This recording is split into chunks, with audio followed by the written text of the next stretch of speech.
Oi pessoal, tudo bem com vocês? Seja bem-vindo a mais um vídeo nesse canal Ciência com Letícia. O meu nome é Letícia Dallavecchia Henschel e eu tô muito feliz que você esteja aqui comigo. E, sendo bem sincera, eu tô com saudade de gravar vídeo pra vocês. Isso aquece muito meu coração porque eu, basicamente, amo muito ensinar. Então, eu sinto falta. Então, já fiz minha prova de mestrado agora e agora estou liberada novamente para conseguir gravar mais vídeos pra vocês. Mas sem mais delongas, então, hoje eu vou falar sobre como que a fosforilação de uma proteína pode modular a sua atividade. Isso é um pouco de assunto de bioquímica, só que perpassa por várias disciplinas, porque basicamente, se a gente não entende como que uma fosforilação pode, por exemplo, modular uma atividade enzimática, a gente não entende fisiologia, a gente não entende patologia, a gente não entende farmacologia, tá? Então é muito importante a gente ter esse conhecimento internalizado na gente, tá? E aqui estou usando como colinha básica, né, gente? O Leninger, que é o livro fodástico de bioquímica. E vamos lá, então, seguir basicamente a lógica do Leninger para apresentar para vocês como que uma fosforilação pode realmente modificar a atividade de uma proteína, tá? Então vamos pensar no processo de fosforilação. O que é a fosforilação? Fosforilação é quando você pega um grupo fosfato e você liga esse grupo fosfato numa proteína, tá? E essa ligação vai mudar a conformação da proteína, fazendo com que ela mude a sua atividade. Por exemplo, eu posso fosforilar um canal de algum íon, um canal iônico, e esse canal se abrir, por exemplo. A gente tem canais que são modulados pela ligação de fosfato. A gente também pode ligar um fosfato numa enzima, e essa enzima vai modificar a sua atividade a partir da ligação desse fosfato. Então, o processo de fosforilação é basicamente a ligação de grupamento fosfato, fosforil, né, que a gente fala, na verdade, não sei se eu posso falar fosfato. Não entendo muito da química, entendo mais da biologia. Mas, enfim, essa ligação desse grupo fosforil numa proteína é o que a gente chama, então, de fosforilação. E o que é uma fosforilação? Fosforilação é a modificação covalente reversível. A gente tem vários tipos de modificações covalentes de proteínas. O que é uma modificação covalente? É uma modificação gerada pela ligação covalente de algum grupamento químico. Então, eu posso ligar um grupamento acetil numa proteína, eu posso ligar um grupamento fosfato, eu posso ligar um grupamento ubiquitina. Então, eu posso ligar vários grupamentos químicos em uma proteína e, com isso, modificar essa atividade. Por isso que a gente chama isso de modificações covalentes. Dentre as dezenas de centenas de modificações covalentes, inclusive a gente tem mais de 500 tipos de modificações covalentes, a fosforilação é um desses tipos de modificações covalentes, tá? E é uma modificação covalente reversível. O que quer dizer reversível? Quer dizer que eu posso ligar, posso desligar, ligar, desligar, ligar, desligar. Liguei, mudou a conformação, desliguei, voltou ao normal, tá? Ou vice-versa, tá? Então, a fosforilação é um tipo de modificação covalente reversível, ok? A partir disso, o que acontece? O grupamento fosforil, o que tem? O grupamento fosforil é o que a gente chama de PO3-. O que quer dizer isso? É um átomo de fósforo ligado com 3 oxigênios. Só que 2 desses oxigênios, eles têm um elétron solto, então eles têm uma carga negativa, tá? Então, eu ligo um grupamento que tem carga negativa. E lembrem, gente, como é que é a estrutura de uma proteína? Proteína é um conjunto de aminoácidos unidos por ligações peptídicas. Os aminoácidos, os resíduos que sobram desses aminoácidos ao longo de uma proteína, eles têm propriedades químicas, certo? Porque eles estão expostos ao ambiente. Lembrando que o nosso corpo, por exemplo, é um ambiente aquoso. Então, essa proteína está nesse meio e esses resíduos de aminoácidos dessa proteína, eles interagem com o meio, tá? Esses resíduos podem ser polares, podem ser apolares, podem ser carregados positivamente, podem ser carregados negativamente. Então, eles possuem certas propriedades. Quando eu ligo um fosfato em algum grupamento de resíduo de aminoácido, o que acontece? Eu estou acrescentando uma carga negativa, tá? Se eu tô acrescentando uma carga negativa em um grupamento químico, o que vai acontecer? A estrutura dessa proteína, ela vai ser modificada, tá? Lembrando que a proteína, né, apesar de ela ter uma sequência de aminoácidos, essa sequência não é linear. A proteína é todo um emaranhado, todo um enovelamento adequado, um dobramento correto para que ela exerça sua função dentro da célula, seja como um canal, seja como uma proteína estrutural, seja como uma enzima, tá? Não importa a sua função, ela tem uma estrutura tridimensional que faz com que ela exerça a sua função, tá? Então, quando a gente liga um grupamento fosfato, eu estou alterando a estrutura, a conformação dessa proteína, nesse caso especificamente dessa enzima, tá? Então, se eu ligo um grupamento químico carregado negativamente, estou alterando a conformação, a estrutura terciária. Por quê?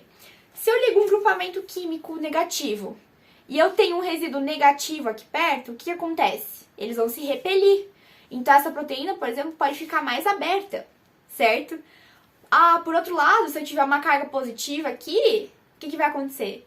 Vai se atrair, pode fechar essa proteína, entende? Então, eu posso transformar certos locais da proteína, fazendo com que ele mude a sua conformação, tá? E essa mudança de conformação, portanto, vai gerar uma mudança de função, né? Uma mudança de atividade dessa proteína. Se a gente estiver falando de uma enzima, a gente vai ter uma modificação de uma atividade catalítica, que a gente chama. A fosforilação, ela normalmente acontece em resíduos específicos de aminoácidos. Então, normalmente tirosina, serina, treonina e às vezes até mesmo de histidina, tá? E de onde é que vem esse fosfato, né? De onde é que vem esse grupo fosforil que a gente liga na proteína? Esse grupo não vem do nada, né? Qual que é um composto bem importante no nosso organismo que a gente vive falando que tem um grupamento fosfato? Mais de um, na verdade, trifosfato. É o ATP, né? Adenosina trifosfato. Ou eu posso ter um GTP, uma guanosina trifosfato. E o que esses nucleosídeos trifosfato vão fazer? Eles vão doar um fosfato. Então, eu tenho, por exemplo, a quebra de um ATP em ADP, e um desses fosfatos do ATP vai ser doador de fosfato para que eu consiga, então, fosforilar a minha proteína e, assim, modular a sua atividade. Então, eu posso pegar esse ATP, ligar numa proteína, essa proteína muda a sua conformação e esse ADP é solto na minha célula, tá?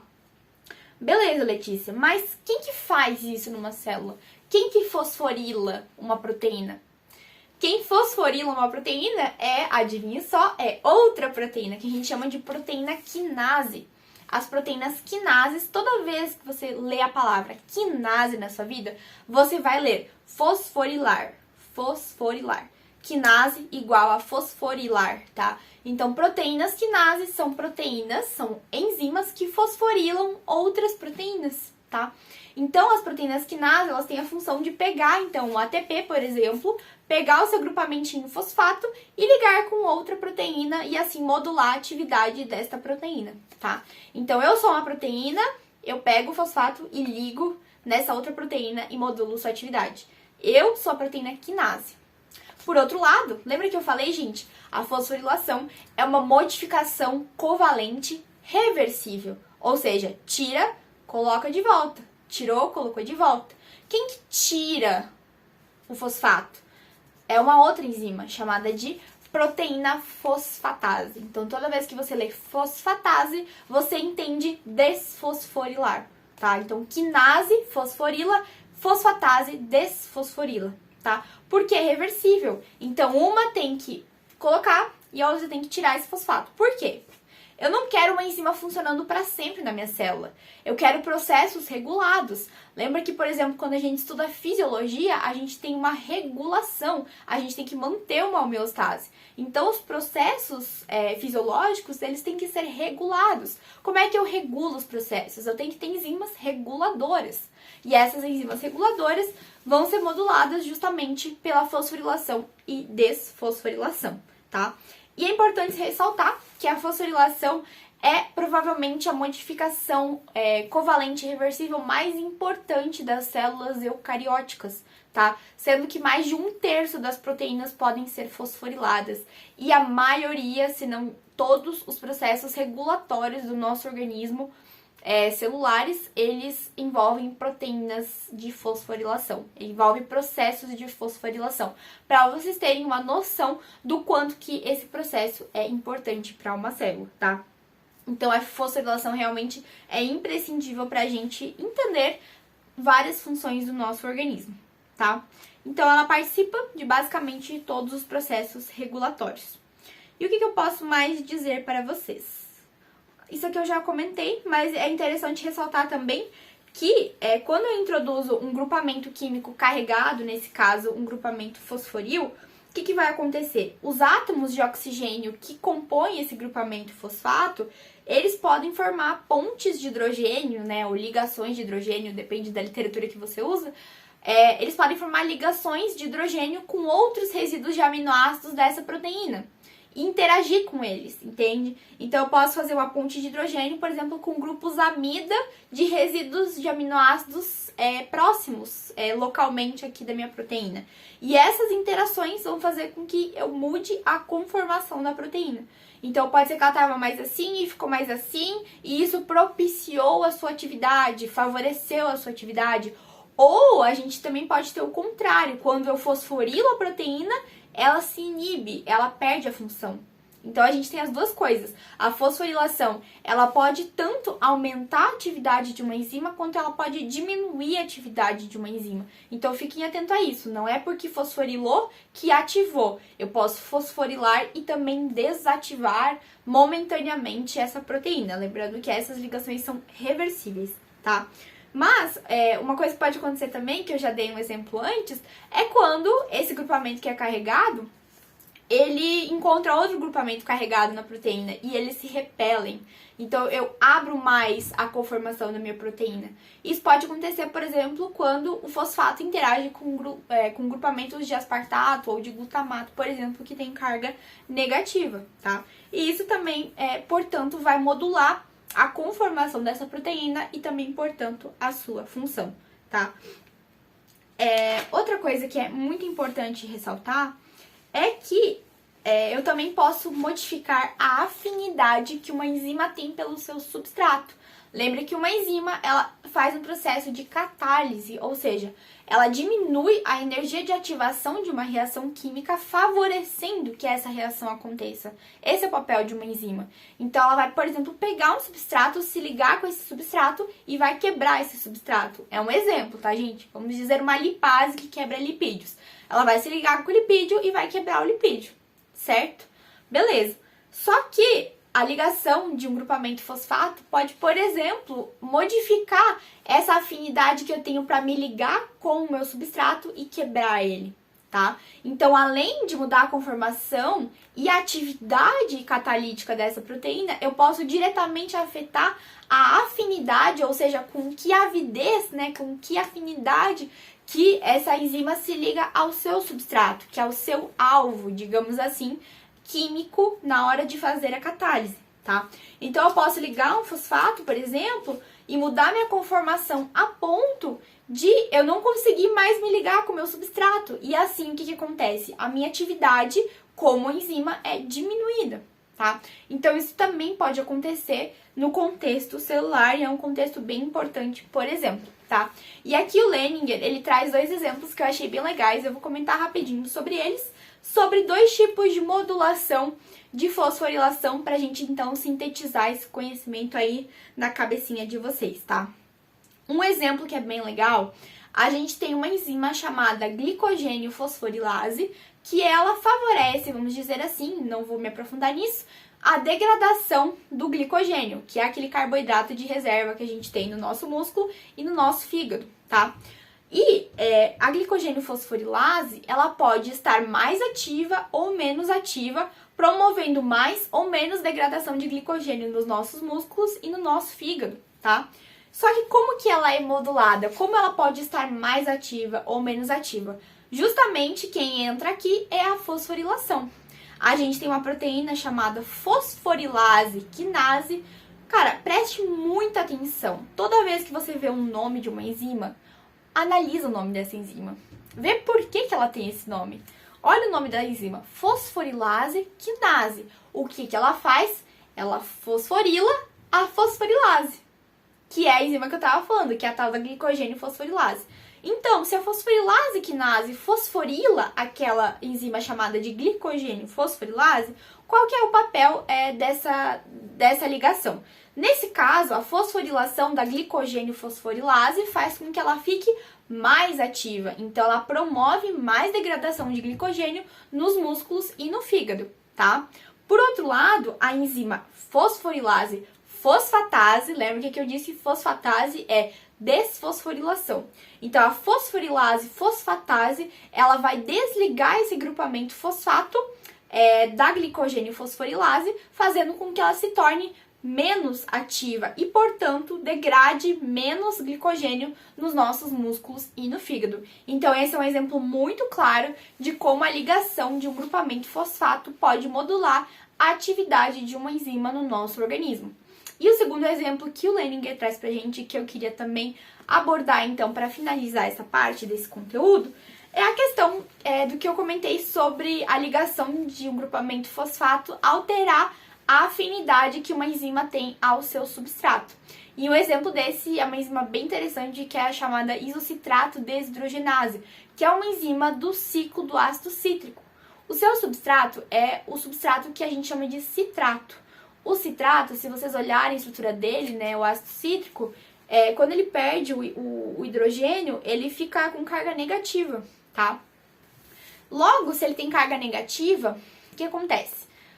Esse citrato com carga negativa se liga no sítio de ação, né, no sítio ativo dessa enzima, e a isocitrato desidrogenase, então, vai catalisar uma reação com esse citrato, tá?